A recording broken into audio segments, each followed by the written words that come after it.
Kind Crew is holding open auditions. So we're going to see if we have what it takes to become part of the Be Kind Crew. Well, we're halfway there, right? Good morning to all of you. Let's go ahead and introduce them. What's up, y'all? My name's Hey Kels. My name is Risa. And mine is Dizzy. Oh, thank you all for coming in. Appreciate it.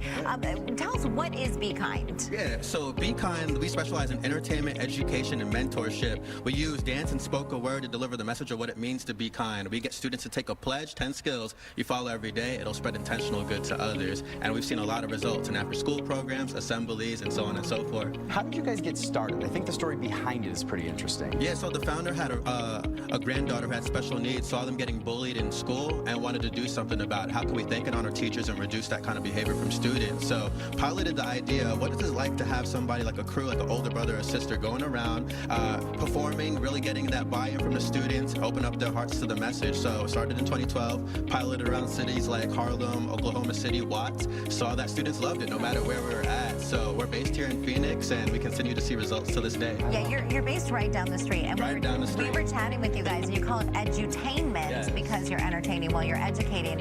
If you can make it in communities like Watts and Phoenix and some of these other areas, you know you can make it anywhere. Absolutely. You know? I mean, no matter where you're at, people need love. They need to be able to be seen, whatever that looks like. So there's specificity in different communities, but when you dance and you have music, that's human connection, y'all. That's human connection, y'all. And we really open that up when we do what we do, so. Preach. All right, let's talk about the audition process. Do you have to have like a dancing background, an education background? Who are you looking for? Well, ideally, you're gonna have dance background, acting background, some type of performance background, but we kind of take people that are more open to the idea of working with students and actually having a joy for that. You really do need that because we're working we're really in touch with them. Sure. So we do have internal training programs with our dance classes that we host on Wednesdays, and this is for a crew to continue to train in different styles and for the public to learn from us at the same time. So ideally, we're looking for people that they want to work with kids. Yeah. Yeah, we're going to be doing camps, we're going to be doing after-school programs and performing in large school audiences. So if that interests you, it's kind of like the audition's different. It's not cutthroat. It's like you pull up, you see what we're about. We kind of show you what we do, how we do it, and then you get to decide for yourself if you want to be a part of that. Oh, that's awesome. All right, and you're gonna show us some moves this morning. I heard y'all were going to dance. Yeah, we're gonna try. Here, I'll go in the middle so I have the mic so we can listen to his instructions. Okay. Yeah, so if y'all haven't heard of this before, y'all can try this at home. This is called the Fila. There's three snakes and a clap. 90s dance move, all right? Okay. So we're gonna go snake, clap. The other side now. Okay. Snake, clap. When you do it in full motion, we're gonna go snake. And you can keep doing it all day long. Grandma do it at home. I'm going the wrong side. Hey, you have the vibe. I have the vibe. That's all that matters, right? Okay, one more time. Really? Ready? Here we go. Yeah. 5, 7 to the right. Just be yourself and tell me. Oh, darn it! It's okay. Don't let you there, bro. You just got a freestyle, All guys. right, you keep dancing, and when are the auditions? Auditions on this Saturday. Keep going. Saturday the 29th, y'all. 3 o'clock, check in. 3:15, we're going to do a hard start. Bring your resume and your smiles, y'all. Let's go. Hey.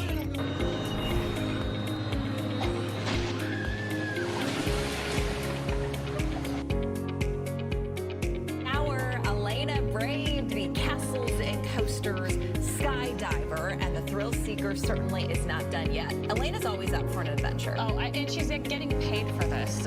We'll just remind you that that's her job this morning is to go on roller coasters. Best job ever, Elena's at Castles and Coasters, because there are some really great ways families can save money. Elena, good morning. Good morning to you. You know I love a good ride, and if we have to work, why not make it fun? So at Castles and Coasters, we've been talking about their summer thrill nights and how affordable it is. So if you're getting bored because it's hot during the peak hours of the day in the summer, Mark here has been talking with us throughout the morning because this summer thrill nights pass seems like the perfect medicine to maybe the summer glum when it gets like 120 degrees. This is like a night activity families can do. Absolutely. This is a great place to come in. We are opening at 5 p.m. at night, and we're closing at 10. We are coming in. We're going to have a lot of fun, guys. We have some great water rides to keep you guys cool. We have a 3-story arcade with a 2-hour game on pass. It's $10 for the 2 hours of unlimited gameplay. And then come on outside, and when the sun goes away, have some fun. Ride a roller coaster, ride splashdown, ride skydiver, and have some fun. I was going to say, this pass is like $25. Yes, so our prices right now, we are slashing our prices. We have our Summer Thrill Nights Pass for $25. Normally it's $50. And we also have our Elite Pass, which is $35. Okay, so let's focus on where we're at right now. Obviously, we're on a ride, guys. This is Desert Storm. Yes. Tell us a little bit more about this roller coaster. What can people expect if they've never been on this ride before? So this is a great roller coaster to come on. It's your first time ever on a roller coaster. We're going 90 feet into the air, and we are now going to drop 80 feet. We've got 2 loops, a couple corkscrews. We are going 55 to 65 miles an hour. I was going to say, the G's on this thing is crazy. Oh, the G's are insane. You get the extreme G-forces when you go through the loops, and they are literally like pinning you into your seat. So we're going up right now. The goal is to continue this interview throughout this ride, ladies. Why is this a fan favorite? It's just a fun roller coaster. It's bright green. It's easy to see from the freeway. We can see the freeway right now from where we're sitting. And it's just a fun thing to do. It's so much fun. It goes upside down twice. Who doesn't love that? We're leaving.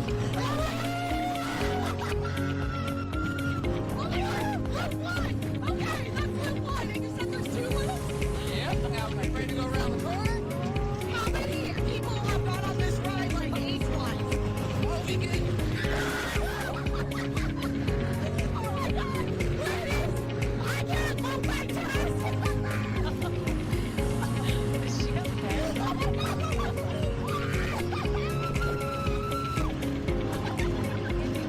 Mark, are you okay? We're good. We're good. So, a little behind the scenes action. We've actually ridden this like 3 times to get this live shot right. Yeah. What would you like to say when it comes to what people maybe just witnessed and why it's more of a reason for people to come for Summer Thrill Nights? It's just fun. It's a lot of fun. It's a little scary, a little intense, but take the plunge. I love that. Take the plunge, 30 ladies. seconds. It is a very fast ride, so because of that, it is like you get done in a jiffy. So if you want to come out, become a brave soul, or better yet, there's plenty of other rides if this roller coaster isn't your jam. Mark didn't do the skydiver because it's not his favorite, and that's totally fine. They have a lot of options here, but I think the main story is that $25, like, what's $25 anymore, ladies? Yeah, it's probably like half of a breakfast if you're going out to eat. So not too bad. Yeah, pretty good deal. Couple of lattes for you. Elena, that was amazing. You always bring the fun to GMAS. And I love how Mark was very calm and collected. Elena was screaming. He's like, I've done this before. Yeah, it's like, there they go, Biggie. Thanks, guys. We appreciate it. That was seriously a fun way to start your Saturday morning, the last day of. You can start your engines next month for a good cause for the 2025 Sport Truck RV Charity Track Day. Oh, this is always so much fun. It's a chance for you to experience an adrenaline-packed day on the racetrack while also raising money to help abused and at-risk children. So Gibby is the lucky one. He's at Bradford Racing School in Chandler. Let's see what you got, Gibby. You know, Scott, I felt kind of cool until Arnold said I looked like the officer on the Jetsons. That's not cool. I don't think that guy was cool. Yeah, let's try to make it cool by the end of this ride. As a matter of fact, I want to introduce Michael Medoro with Child Help. First of all, happy anniversary, and your lovely wife Jessica celebrated an anniversike. Let's get that out of the way. Hi, Jessica, because I don't want her to get in trouble for not saying anything. Here's the thing. I mentioned Barrett Jackson, SEMA, bike races during Bike Week. You guys always find something that is going to pique somebody's interest to give back to Child Help, and that affects the community. It does. Well, the community is what we need in order to eradicate abuse, specifically here in Arizona. We need the community to be involved, and that's what this event is all about. An opportunity for the community to come in, have some fun, learn how to really drive some of their high-performance cars around this track, but make a difference for the 8,500-plus children that come right to Arizona, right here in Arizona, that come to our program for services. When you think about it, you gave me an alarming number. You said six children a day. Yep. 6 children a day die in this country every single day as a direct result of child abuse. And that's what we're working so hard to eradicate and change. And the way to do that is through awareness and intervention and prevention type services. And by doing so, that's what this event is going to support. Our National Child Abuse Hotline, which is the only one operated anywhere in the country by professionally master or doctoral degree counselors, that's an opportunity for children and adults in crises to get the help that they need to break those cycles of abuse. So what did they do? They teamed up with the Radford Racing School, and they decided we're going to let you feel the need for speed, guys. So my team hooked up this car.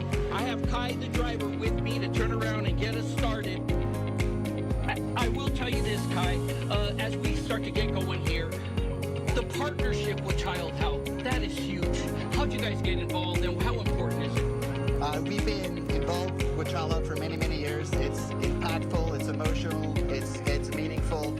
I was introduced to them through friends, and we've become family, and for us it's been just heartfelt, meaningful impact at a super emotional level. So we get to share our love of motorsports and racing and bring all these cars out here and do some big things to help these kids. Now, your love for motorsports comes with a cost. Show me what cost that is right there, Kai. Let's go in. Let's show them what we're talking about. Let's get some speed going. Now, folks, when they come out to the track, do they get to bring their own car or do they ride with you? So, no, they're going to bring all their own cars.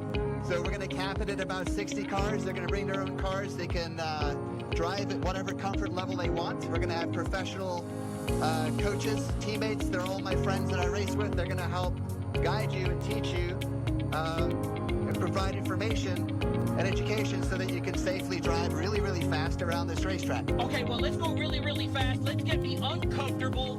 And I don't know if I should have asked for that, because be careful what you ask for. Listen, Child Help has done for many. Look at that. I love that turn. Look at that. Get it, car.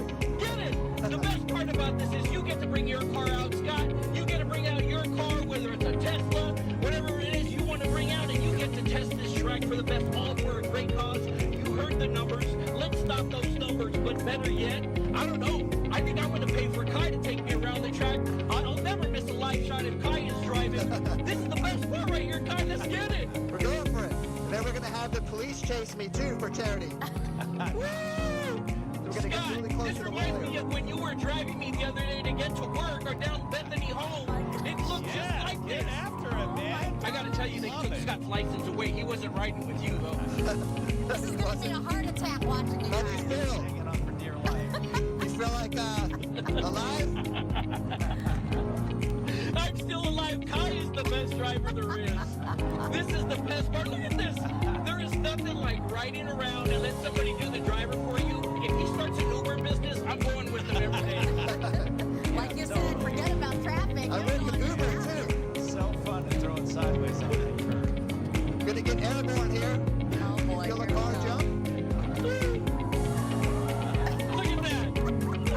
I love that. I'm going to hand up on your hip. When I dip, you dip, we dip. You want to do one more? You get it. You want to do another? You get it. All right, guys. Get it up at Child's house. We're good, Kai. This is the best part. Look at that. Coming in on the pits. Oh, Great and job. I survived. How fast were they going? Nice How try. fast were they going? You go pretty fast on that track. You know what? I saw Kai was doing about 65, 70, but it felt more than that because sure. I don't think I'm going to be able to walk when I step out of here. You good, brother? He might be a little nauseous. Yeah, So we're going to do that. We're going to burn all this rubber I love way to it. go. and help a lot of kids that need it. I need time for myself, Kai. Good. I need time for You need a hug?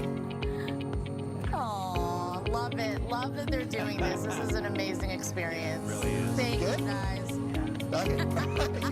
You had me worried there a little bit. Now my heart's beating fast. Saturday, hundreds are expected to come together and to raise awareness for a devastating issue in our community. That's right. This powerful event is going to remember the lives of friends and families whose lives were cut short from drug overdoses. Jen Wall joins us now. Jen, you spoke with the family behind this walk. What inspired it all?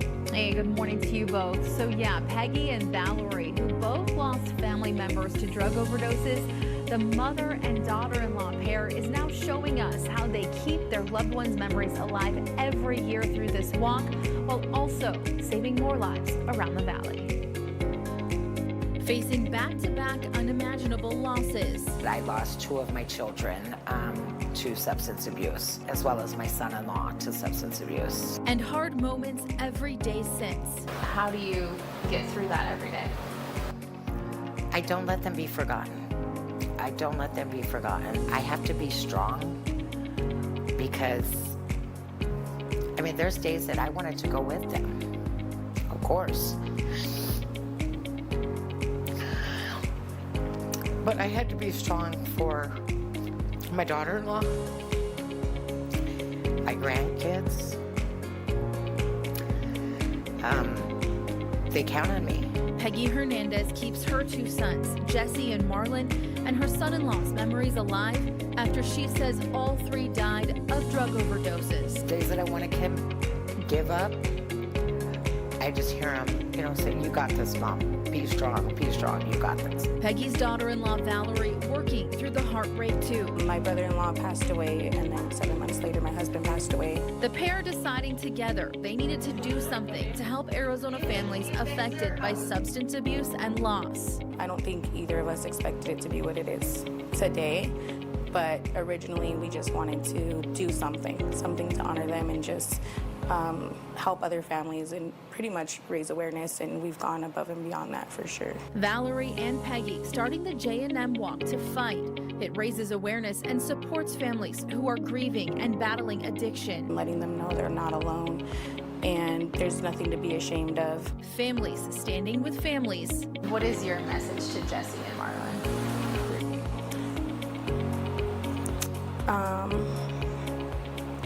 I just hope that they're proud of us, and I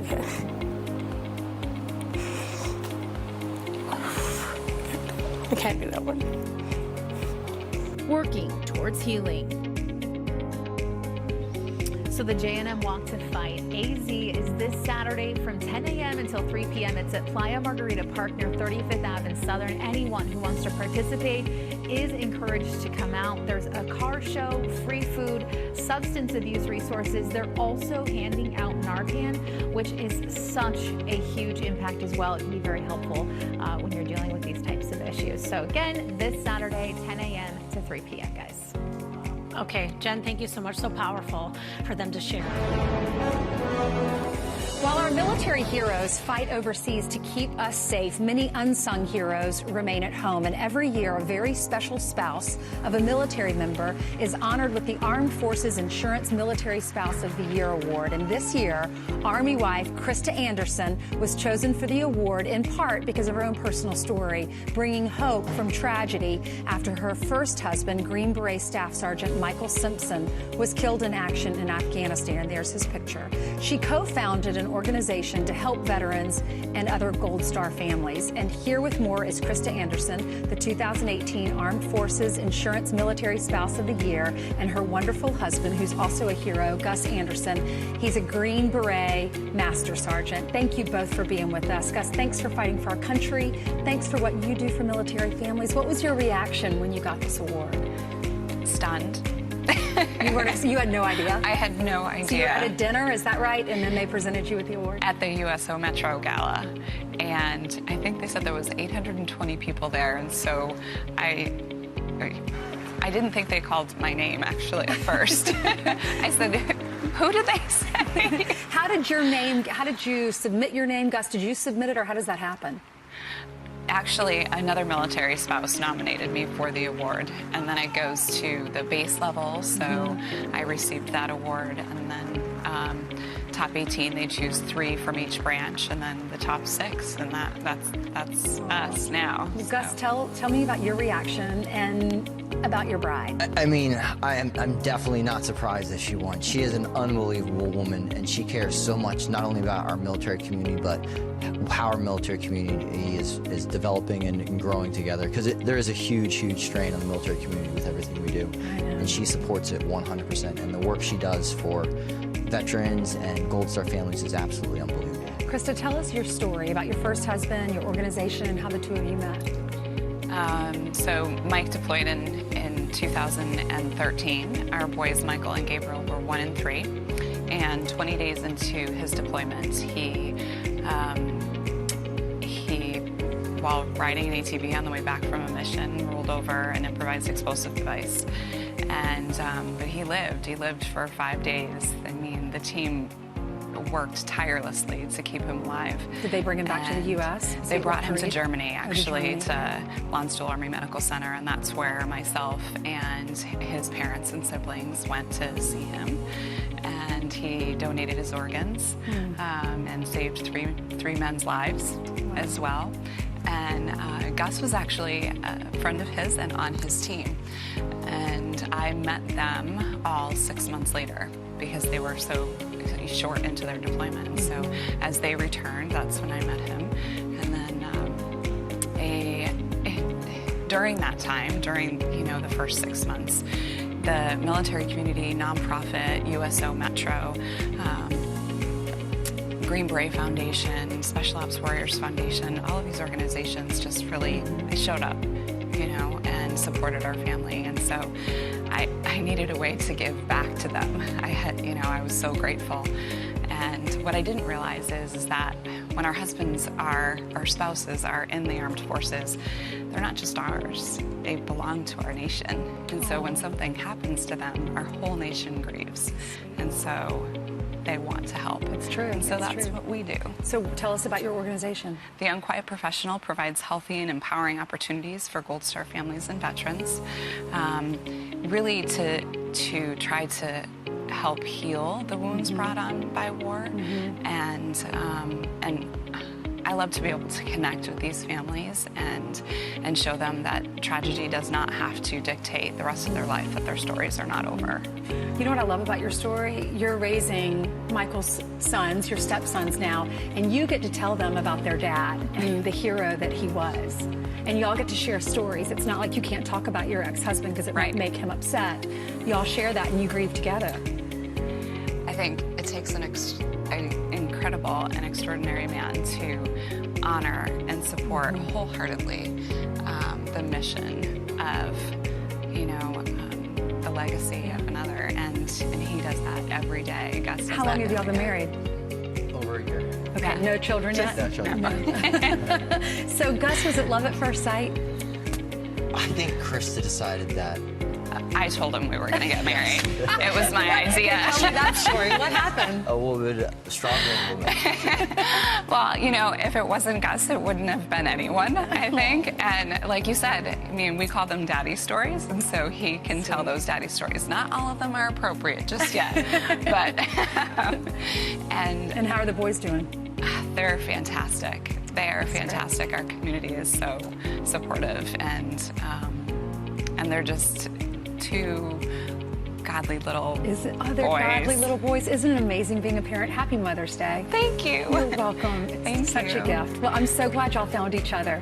God bless you, and thank you for serving our country. Thank you. Let's go. We're missing all the fun. All right. Michelle, you gotta know I'm not really into this preschool gig, so don't make a big deal that I'm here, okay? You got it, dude. Who will forget him playing Jesse, right? He's a musician, an actor. You've seen him in everything from movies to soap operas to sitcoms. John Stamos, probably best known as the beloved Uncle Jesse from Full House. And you know what? He's got new music out, a new memoir. Life is pretty good for John Stamos, but always finds time to give back, especially to charities like Child Help, which is also very important to him. And guess what? John is joining us right now on Good Morning Arizona. What's up, John? Hello, Scott. Nice to see you, my friend. What is that? Good to see you, too. In just a second, I've got a story about you and me from 40 years ago. Let's hear it. Well, I'll give it to you in just a second. But okay. So you've got this, we got to take care of business. You got this big event at the Phoenician Saturday night for Child Help. So you're actually going to be here with some celeb friends. This is huge for you, isn't it? Well, I've been involved with Child Help for maybe close to 40 years. My mother used to make sure that I went up there every year to visit the kids at Christmas. Then I started bringing the Full House crew and all my friends. Yes, I mean, look, this thing is, child abuse is not going away. The pandemic did not help by any means. Right. It just breaks my heart to, because I really get in there. I get in with these kids. I get in the weeds, basically, and try to, spend as much time as I can and see what I could do to really help. As you mentioned, Scott, I wrote this book called If You Would Have Told Me. And I was writing a section, and the last time I was there, I was maybe 4 or 5 years ago for one of these events, and I was writing out a speech. My wife was with me at the moment, and I started this rush of pain, and I started crying. I didn't know what was going on, and I realized that I too had been a victim of inappropriate, babysitter. Okay. And I thought, boy, do I talk about this that night? Meaning, a while ago. I said, no, this is about the kids tonight. I'm going to pack it away. And then when I was writing the book, it came out again. So, it's amazing how many friends called me when they read that, and also on social media. But so many, especially a lot of the guys, they say, oh my God, I was so afraid to talk about it. Right. And what's going on is if you don't, you get it. It's embarrassing. It's terrible. The victims blame themselves, which is wrong. So we have this 800 number, 1-800-4-A-CHILD, and if somebody wants to call just anonymously and just spill their guts, because if we hold it in, it manifests in other ways and can be very detrimental to our lives. Totally. Yeah, especially being a guy, you're scared to say something. And then when you do, you feel like, you know what, I did the right thing. So it sounds like you did. God, there's so many things we could talk about. Go to childhelp.org for more information about the Come see Phoenician me on Saturday night. night. I think there's a few, maybe a couple tables up, but let's come show up and say hi. All right, that's grand. So real quick, I'm 2 years older than you. About 40 years ago, I was living in Orange County, and I was doing some extra work trying to figure out what I wanted to do in life. And this friend goes, hey, I just got invited to a John Stamos birthday party. So I went, and it was at your parents' house in Orange County. I'm guessing you were about 21, maybe, something like that. Yes, you're right. And you know what? I swear to you, I have video of that. And I don't know if you're in the video, you might be, but maybe I should, I'll check it out when we're done. I remember chatting with your sister all night thinking, man, I should ask out John Stamos' sister, but I never did. But anyway, it was really cool to see you there. I didn't meet you or anything, but look, I'm a fan of local news too. I just did this big spot at the Super Bowl for Zeem, which is just promoting you guys. And I know Great TV's a big part of the company as well with Jack Perry. He was on your news station. So go, and I'm working on this new show. I can't say what it is, but last night till like 1 or 2 o'clock in the morning, I was doing a scene that was supposed to be on the local news. So more power to you. Yeah, that's awesome. I appreciate that, John. Well, good luck to you. Have fun in Phoenix, and it's amazing all the things you do. Thank you. All right. Now is Gordon James, who owns Gordon C. James Public Relations. He was also part of the team that put on President Trump's inauguration. Gordon, thanks for the time tonight. Thanks for being here. Thank you for having me. So, from what I gather, you've been part of several inaugurations in the past. How is this one going to be so different from years past with the pandemic raging and also that mob attack on the Capitol last week? Well, I think it was always going to be different with the pandemic. They were never going to be able to have all of the events that we had in 1989 and 2001, 2005. They just weren't going to be able to have the balls and all that. But now that they've closed them all, it'll be a very limited audience to actually watch the inauguration of the president. And of course, you'll be watching just like all of us. What was your role, I have to ask, Gordon, in Trump's inauguration? I was a senior advisor, which is a perfect job because you don't get blamed if anything goes wrong. Yeah. That's good. Okay, so we know there's going to be a lot of security measures in place, obviously, for Biden's. But in your opinion, do you even think, as a former advisor, do you think they should be doing anything in person for this inauguration, given the threat and the pandemic? Well, no. I mean, they're going to have to be very careful that and the Biden-Harris group has been very careful in all of their events to make sure people are socially distanced and masked up. So it was always going to be a much smaller event. I guarantee you, though, that they are planning very hard to make sure that it's secure for everyone that attends and for the new president and vice president. It's a tradition of our country to peacefully transfer power, and I'm pretty sure that's what's going to happen on January 20th. So it would be your advice to go ahead and do it? Oh, of course. We have to. They're going to have an inaugural one way or the other. I just think it's going to be a much more low-key affair than normal. Yeah, I've been listening to a lot of the experts on TV, and they've been really pushing for the president-elect to do it outside because they say it's so important to show the rest of the world that we do have a transition, a peaceful transition of power. Adding on to that, how do you think security, again, with all the chaos that we witnessed last week at our nation's capital, how do you think security will impact the inauguration? And do you think the president will still either walk or drive? I believe it's Pennsylvania Avenue. I could be wrong. After the inauguration, after the swearing in, they kind of cruise on down. We saw Barack Obama and Michelle Obama in the past actually get out of the limo and kind of walk down to wave to everybody. Do you think that's going to happen this year? No. The mall is actually closed to attendees. There will be nobody on the mall. Yeah, there's nobody to wave to. Yes, the tradition is to join the parade in progress and go down Pennsylvania Avenue and stop in front of the White House. There's a reviewing stand across the street, and to sit in the reviewing stand and watch the parade. The new president leads the parade to the White House, but I don't believe they're even going to have a parade.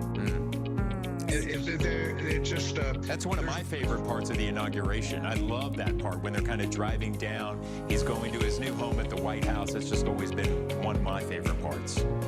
Yes, I believe the parade was up for grabs even before all this happened because of the pandemic. Are you so happy that you're not part of the plan this year, or do you kind of wish that you could be part of this since it's so different? Yeah, let me tell you, I always feel honored to be asked to be a part of it. And it is an American tradition, and it's how we show the world that we transfer power peacefully every 4 years.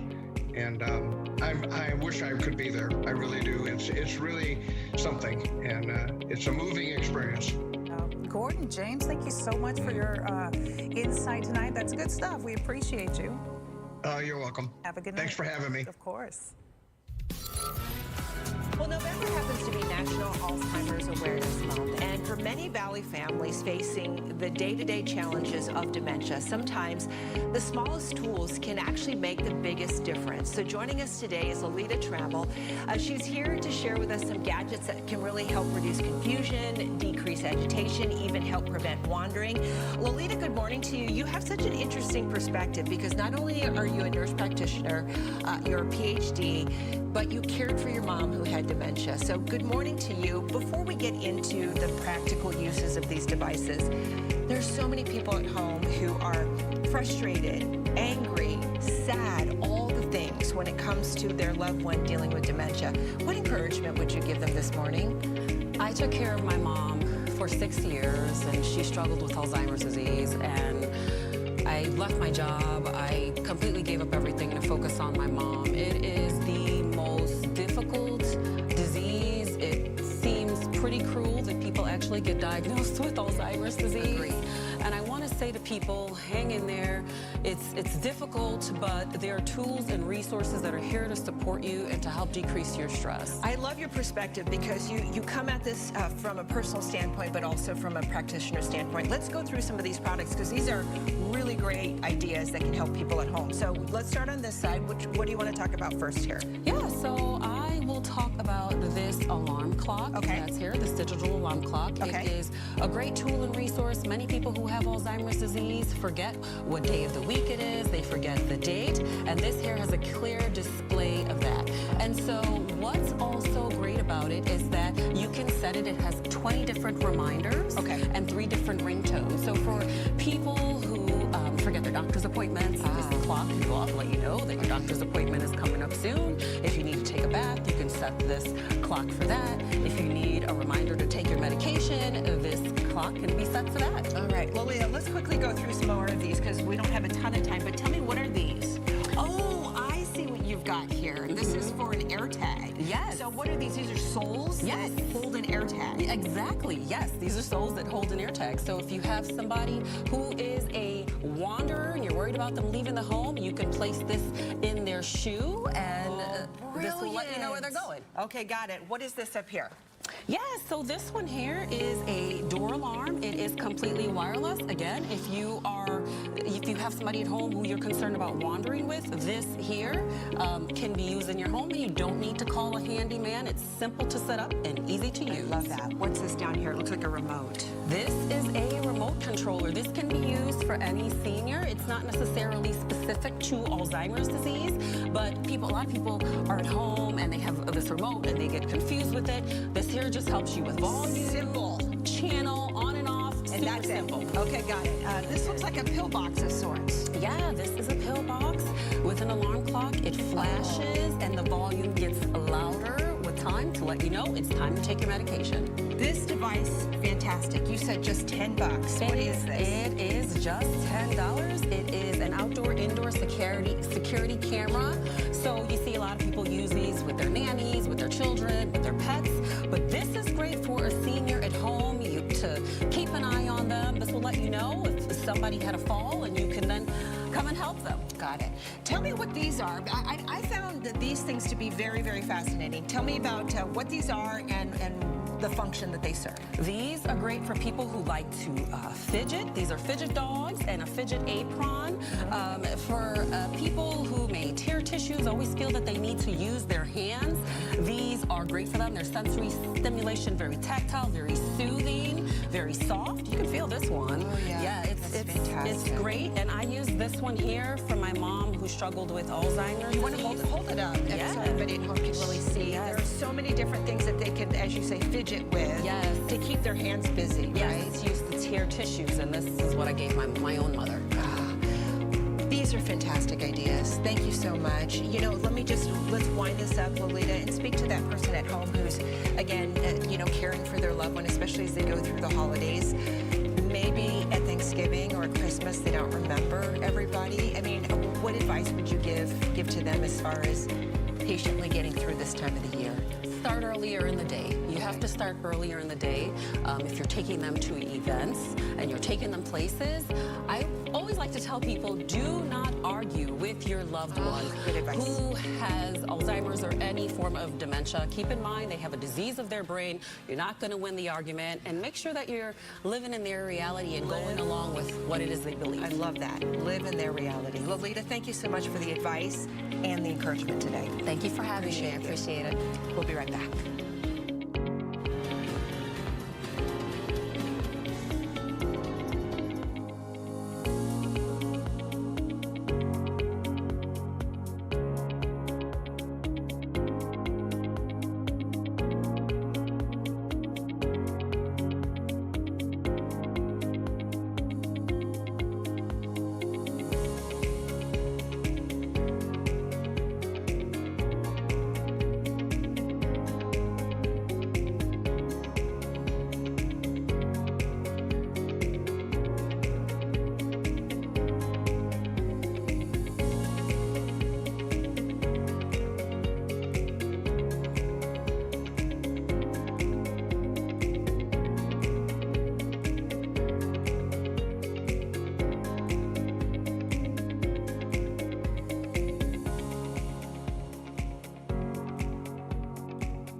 Update this morning on the Louvre heist. French authorities say 3 of the suspects are facing preliminary charges and are in jail. They're accused of being part of that group that forced its way into the Louvre Museum and snatched the crown jewels worth an estimated $102 million. Police say at least 2 of them have multiple prior convictions, including theft. A 4th suspect is still being sought, and investigators are also looking for whoever might have ordered the crime. The jewelry has not been recovered either. So joining us this morning for more on the case is criminal defense attorney Josh Kolsrud. And we were just talking in the break. This, for some reason, has just kind of fascinated not only me, but I think a lot of people. I can't get enough of this story.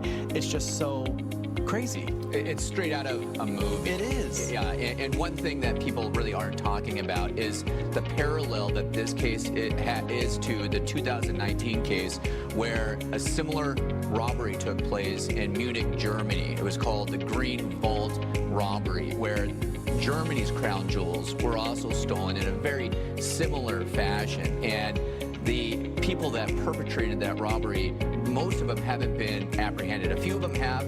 but they haven't apprehended everybody yet.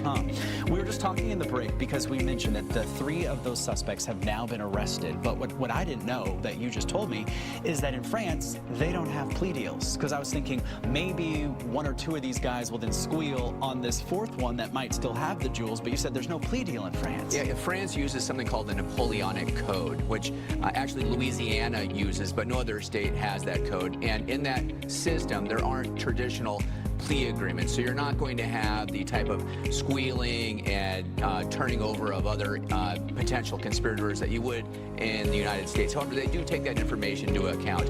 Now, legal experts have stated that the people that have been apprehended are most likely going to be facing sentences between 10 and 15 years. However, because there was an attack on France's cultural heritage, it's very likely the ringleader, once he or she is apprehended, will get a sentence probably closer to 30 years in prison. Wow. The thing that I just find so fascinating is that I was doing a little research on these individuals, and it seems like they have committed petty crimes. But to go from petty crimes to something, I guess, as large scale as robbing the Louvre just kind of fascinates me. Well, it's fascinating because the French authorities have specifically stated that it's low-level petty criminals that were involved, people that were living in and around Paris that actually executed the robbery. But that's only one side of the coin here. The other side of the coin is they still haven't caught the ringleader, and all of the crown jewels are still missing. So if these are just petty criminals, then where are the crown jewels? Yeah. And where is the ringleader? And they haven't even announced yet who that is. Do you think they know? Yes, definitely. Okay. You know, in France, you're allowed to hold people up to 96 hours and question them without an attorney. And given the fact that France is treating this like an attack on its culture itself, like almost like treason, I am convinced that they know exactly who it is. They just haven't been able to find that person. And not in your legal expertise, but just in your personal expertise. Do you think the jewels are still around? Do you think they'll get them back? No, I don't. I don't either. I think they're gone, right? I think that if they would have gotten them back, they would have gotten them already. And also, in the Green Vault case, the reason why the German prosecutors were able to get back some of the jewelry was because it was part of the plea bargaining negotiations. But here, you don't have plea bargains, so it may not even be, help the inmates at all if they even knew where the jewelry was. But if they had the jewelry, I think they would have turned it over, and it's long gone by now. Interesting. Well, Josh, like I said, this whole case just fascinates me, so we appreciate you kind of adding your 2 cents. Keep us posted, will you, if you hear any more tidbits. Definitely. So I think this is pretty interesting. Hundreds of folks lacing up their sneakers recently to walk for a cause that's close to home, raising money to support various Valley nonprofits. And that is something good. About 700 people showed up for the North Phoenix Kiwanis Club's 33rd annual Walkathon, now known as One Step at a Time. Walkers, which included some of the neighbors, nonprofits, and also a young sports team, made 4 laps around Hurricane Harbor Park to show their support, and then they got to enjoy some of the energy and connection of every step along the way. The event raised money for local nonprofits that rally around children and families, including My Kid, an organization dedicated to improving the lives of kids facing mental and behavioral health challenges. We have many that have behavioral health challenges, that have been isolated, that have had difficult struggles. And now to be able to get out and celebrate a sense of community is really important. It's all about the kids. Everything they do for the kids is just outstanding, and us to be able to help them together. We just love doing that for us. And them showing up for us, it's just a win-win all the way around. Certainly is. Funds raised will go towards My Kid's statewide family programs, along with helping the other nonprofits like Sleep in Heavenly Peace and Sunshine Angels. And these are the things we love hearing about, something good happening in our own backyards. So if you know someone, a business, a group, spreading kindness, doing something good, share it with us. You can email me directly or go to azfamily.com/somethinggood. And don't forget to send in any photos or video. We like that, Gina. Thanks so much. Well, grab your running shoes this morning. Angels on Patrol is hosting its Metro District Angels Run, where you can walk or run while reliving memories of the iconic Metro Center Mall. And the best part, it is all going on for a good cause. So we've got Elena there this morning talking a little bit about what's to come. Elena, this is exciting and fun that it's the first ever one that they've done. Yeah, absolutely. I mean, take a look at all these happy people behind me here.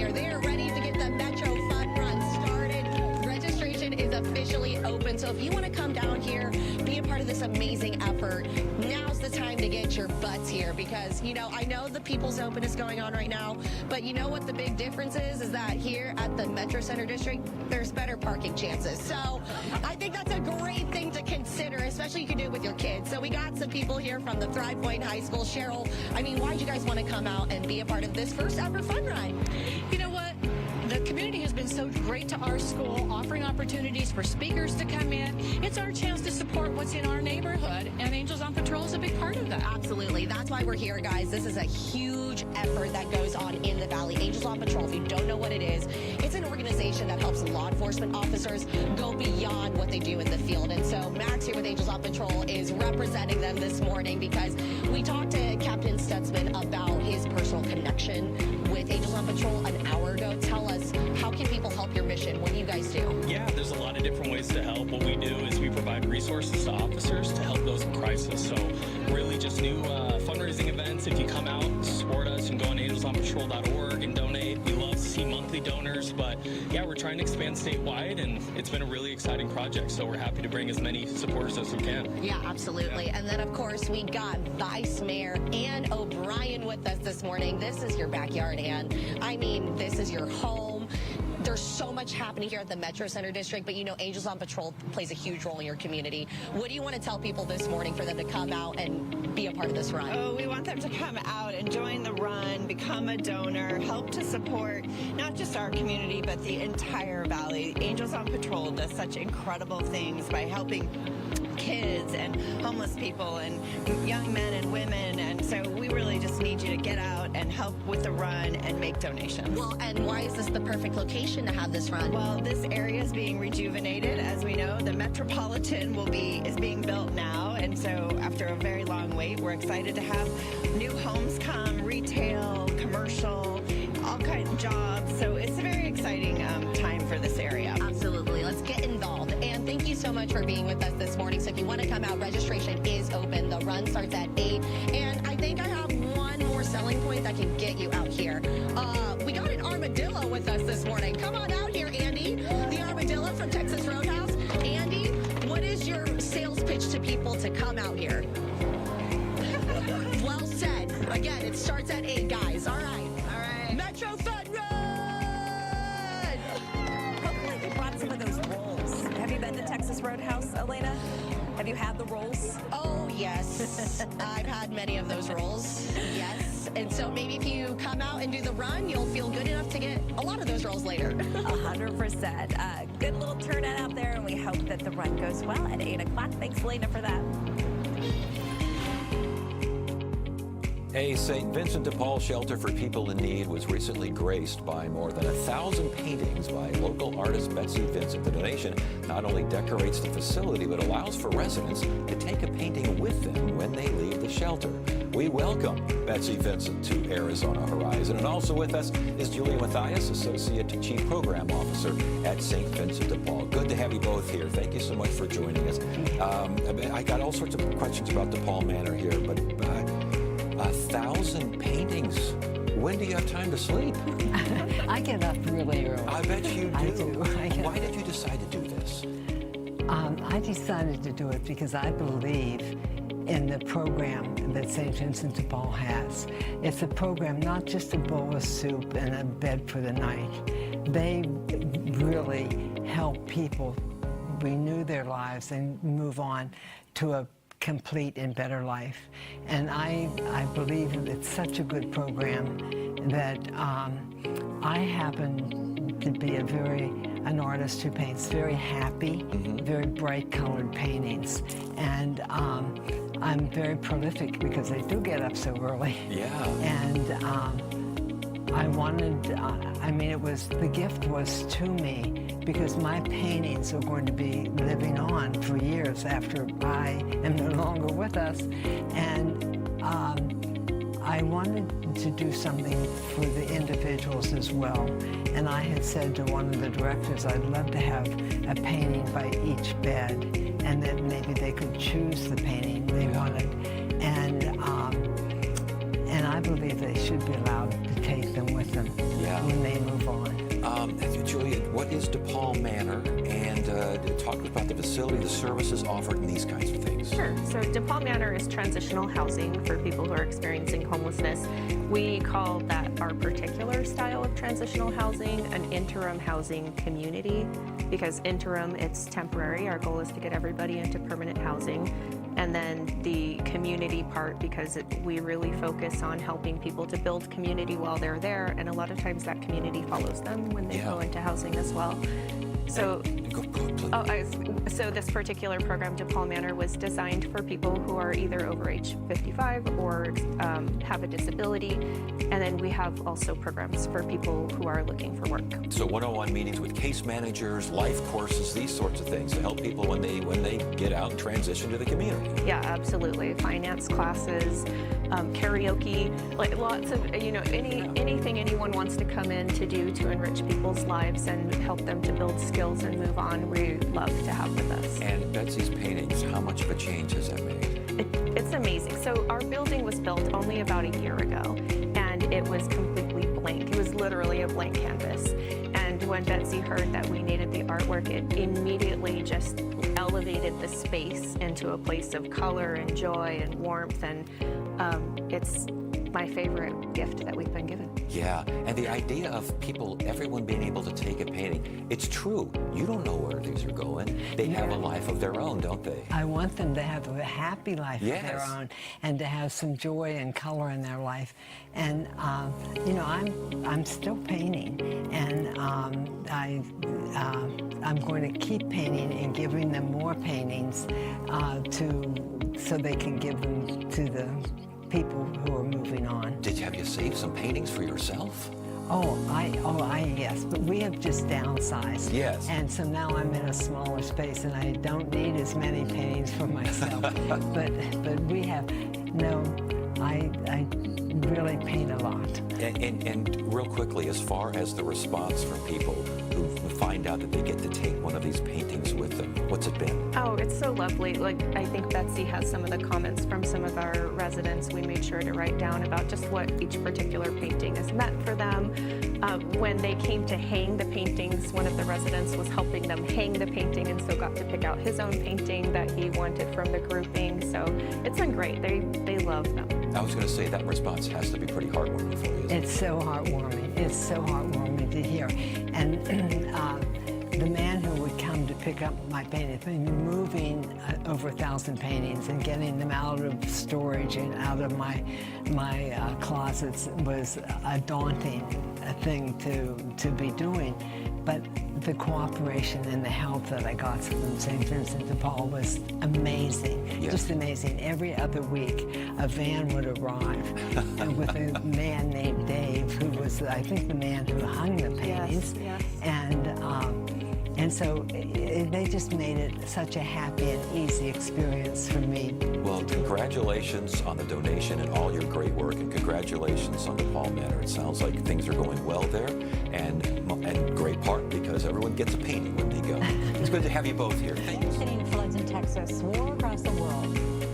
It's a lot to digest emotionally. Whether we like it or not, our kids are seeing this all happen as well. So to talk about how to talk about this with our kids, we have Erin McGuire, Director of Clinical Services at Quail Run Behavioral Health, with us. Thank you so much for being here. Thanks for having me. It is such a big deal because it just seems inundating sometimes. And as adults, you think you might have the right coping skills. And as children, they're just growing up seeing this. We have so much communication. We know everything that happened everywhere now. Yeah. How is this impacting our youth now? Well, our kids are seeing and hearing much more than I think we think they are, right? And so we need to be opening up those conversations with them. Vicarious trauma, secondary trauma is really the emotional distress that we feel when we witness or experience a trauma that someone else experienced.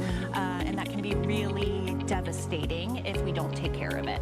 And we may have a very sensitive child who really is an empath and feels that stuff. How do we know that they're seeing and really digesting this information and taking it very hard? Yeah, I think there's some, it's different for every kid, right? Of course, but there are some things that we can keep an eye out for. I always say if your child is acting out of character at all, that is first sign. Common things that kids experience are nightmares, isolation, just general worry and anxiety about things that maybe they weren't worried or anxious about before. It hits so close to home for any kid who's packing up to go away to camp. So what kind of conversations do we have with our child about this experience that they're about to have, that you paid good money for, you expect it to be this wonderful, wonderful thing, and it likely will.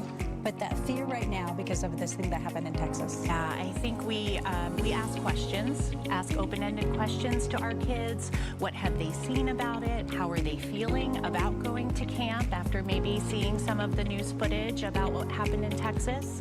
And I think answering their questions. A lot of times kids come with their own questions, and as adults, I think sometimes we tend to not answer them because we think they don't need to know.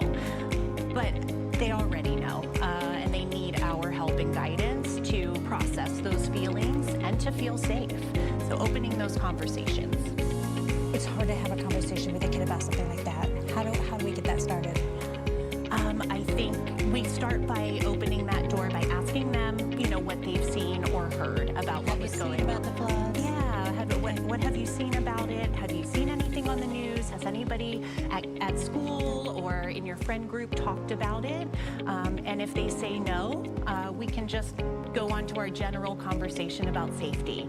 But probably they're going to say yes. Keep it super casual, yes. and then go let them lead a little bit. Totally. Yeah. Thank you so much. Yeah, it's so important, and for all of us, young, old, no matter our age, it takes a toll on the heart for sure. Totally. Yeah. Secondary trauma affects us all, but our children especially are vulnerable to it. Erin, thank you. Thank you so much for having me.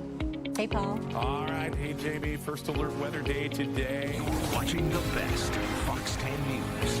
Well, this evening, we're getting a look at the next chapter for the Metro Center Mall. Most of the old mall has been demolished. Yeah, and big changes, they are happening. Dominique Newland is giving us a sneak preview. Demolition is underway for an exciting new project coming to the old Metro Center Mall. Developers and builders unveiling the Metropolitan, an $850 million project that will include homes, retail, restaurants, and bike paths. It was to try to find a balance that has community, that has starter home pricing in a infill area. The Metro Center Mall served the community for nearly 50 years, but the new modern hub taking over is something leaders say is a step forward, bringing with it community, entertainment, and dining events to a heavily trafficked area. The Metro Mall has the largest demographic in 7 miles in the state of Arizona. More people.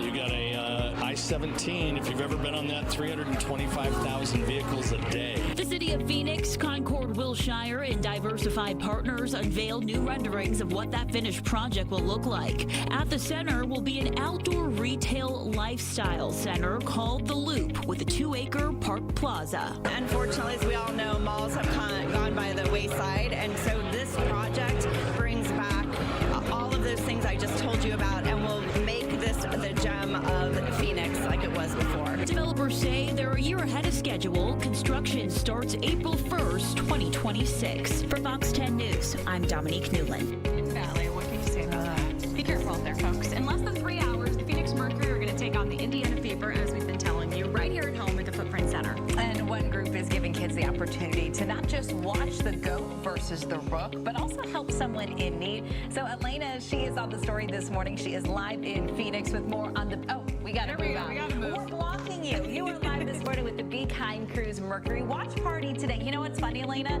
is we were talking about this story. We're like, go find a cool watch party. And you made it happen. You are just the all-star here for us, at least. You know, I try to be on top of it, guys, but this is really cool because they're doing two things at once. Not only are they rooting on the Mercury and maybe rooting on Caitlin Clark at the same time, but they're also helping people in need. Just take a look at what's going on. This is the Be Kind Cruise Leadership Club. They're basically here to pre-package some care packages for people in need across the valley. So you can see all these boys and girls and their parents are participating in this. I'm going to bring A-Kels in here. I'm sure you remember him well from just being with the Be Kind crew. Hey, what is going on? Why do you guys do this with the leadership? Absolutely. So the Youth Leadership Summit, this is 3 days long. We want to get get students from K through 8 involved, just in the idea of leadership and mentorship, being in that role. Right now we're making these care packages right now for those that might be experiencing homelessness. We're trying to get 2,500 of these created thanks to our friends at the Arizona Republic, the Seasons for Sharing grant. And this is really good. It just gets people in the mindset of giving back to the community, no matter what age they are. So we have this going down. You can see the busy hands moving, and we're excited. It's so cool. Look at these kids. They're having so much fun. What are in these care packages right now? So there's a lot of hygiene products. You got some snacks to help you sustain this hot weather. Socks are like gold out here.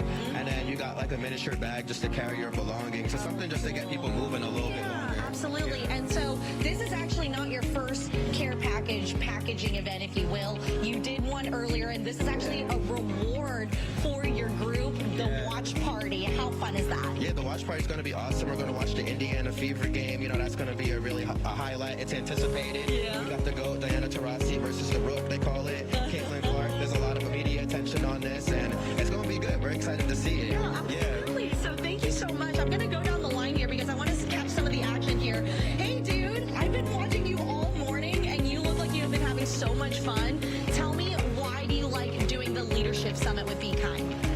Because I think it's very helpful for other people, and I mostly think it's fun because I'm glad to be here, and they do really fun activities. Oh, well said, my man. What's your name? Remy, R-E-M-Y. Oh, thank you for spelling it out. He's ready for some news, on-air talent here, guys. Thank you, Remy. If we go down the line here, you can see families. I mean, I'm sure they've made friends along the way, too. So this is going to so many people who desperately need it, especially in this extreme heat, guys. They are doing this now, and then at noon, that is when that watch party is going to start. You can see if you behind me here, this is where the big screen is. They're going to watch the Indiana Fever take on our beloved Mercury, and then, of course, the hype behind Caitlin Clark. So this is such a great event for not only learning so much, but you can come together. If you want to learn more about the Leadership Summit, the Be Kind crew has all sorts of resources on their website, guys. But hey, guys, I want your attention real quick. How excited are we for the Mercury game against the Indiana Fever? Who's gonna win?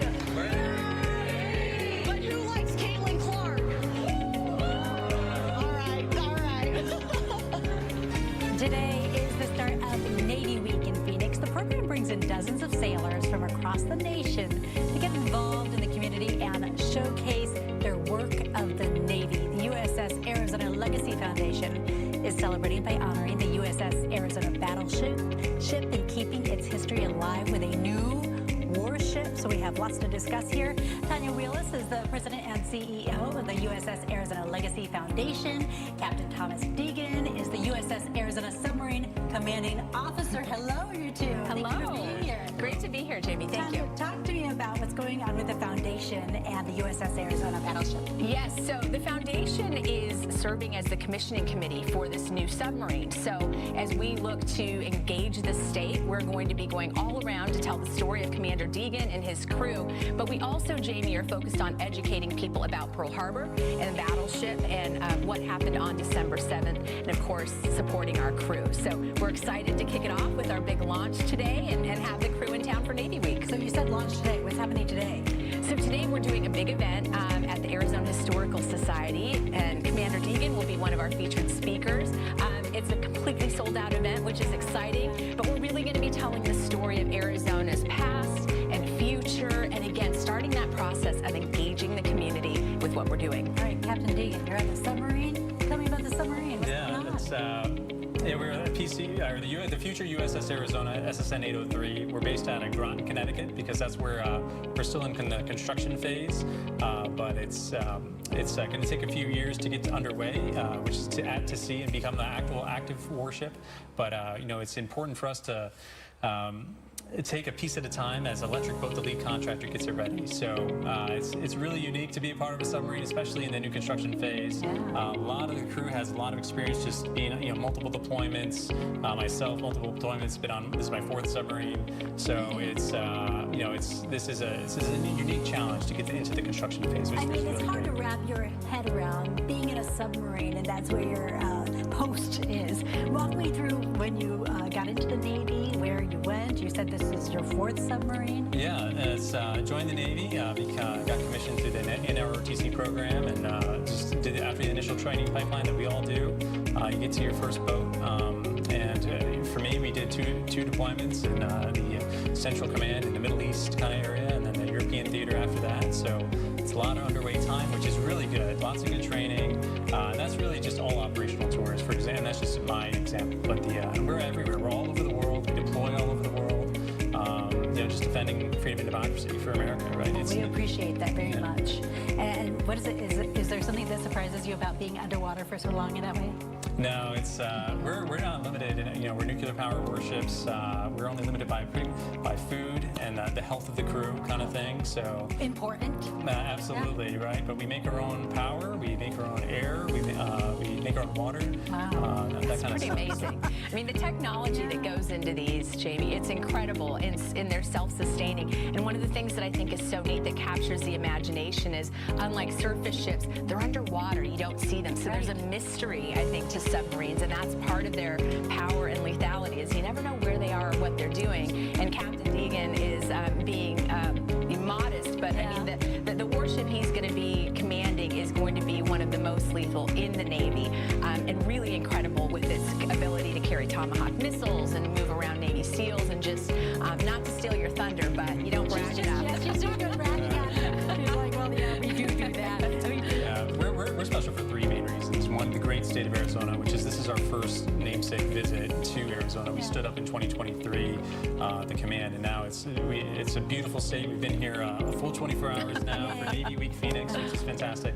And then so the support of Phoenix and Arizona is number 1. But number 2, just the legacy and heritage of those that came before us in the battleship Arizona, BB-39, who the day that will live in infamy.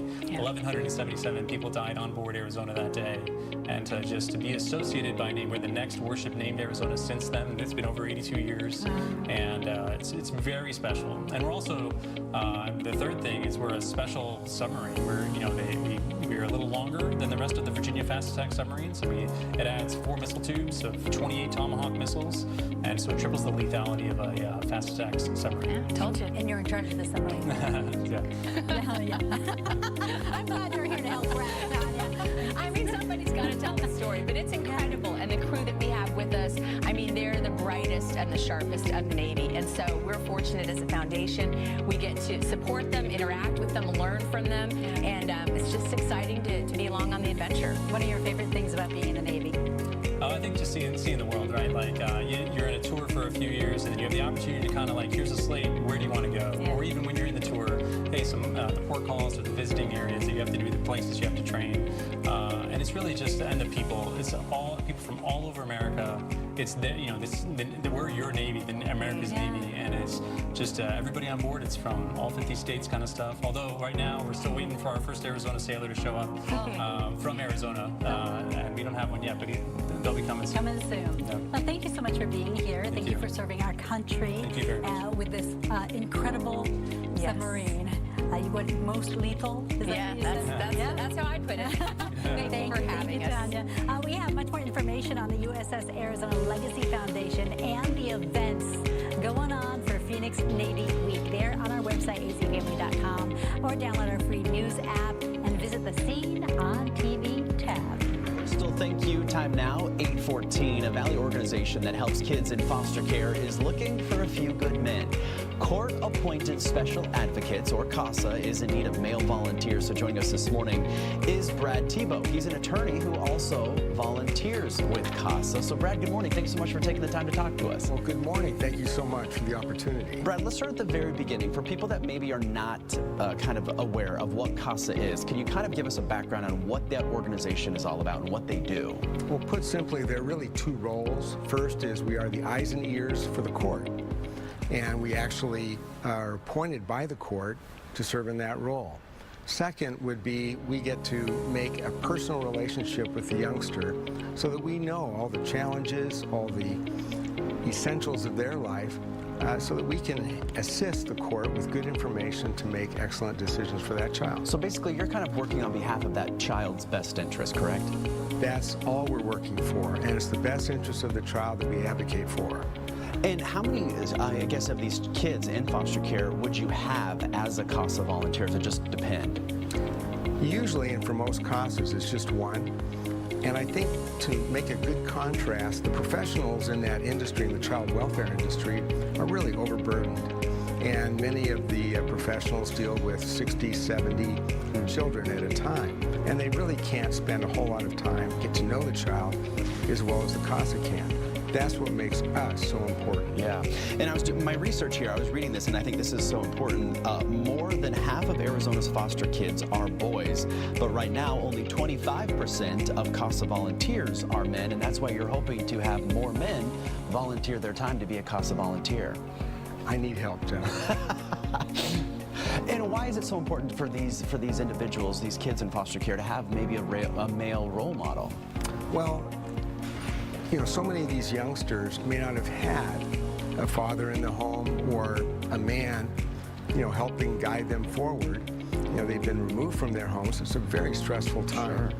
And sometimes the court or other people in the child welfare will request a man or a male CASA for a particular child. Now, Brad, we've got about a minute left, but give us information about how folks can get involved if they're interested in this, and maybe kind of a general idea of a time commitment that this would take as a volunteer. Well, certainly. There are two websites that I would recommend, voicesforcasachildren.org, and the second one is maricopacasa.org. They can go to either website. One is a charitable organization, the other links to the court itself, and they get information to find out if it's really right for them. Must be a rewarding job too, though, right, Brad? It is rewarding. I've enjoyed some wonderful experiences that I could never have predicted. Sure. All right, we're going to put all that information on our website if you're interested. Brad, thank you for all that you do in our community as well. We appreciate it. Well, thank you so much. And thanks for taking the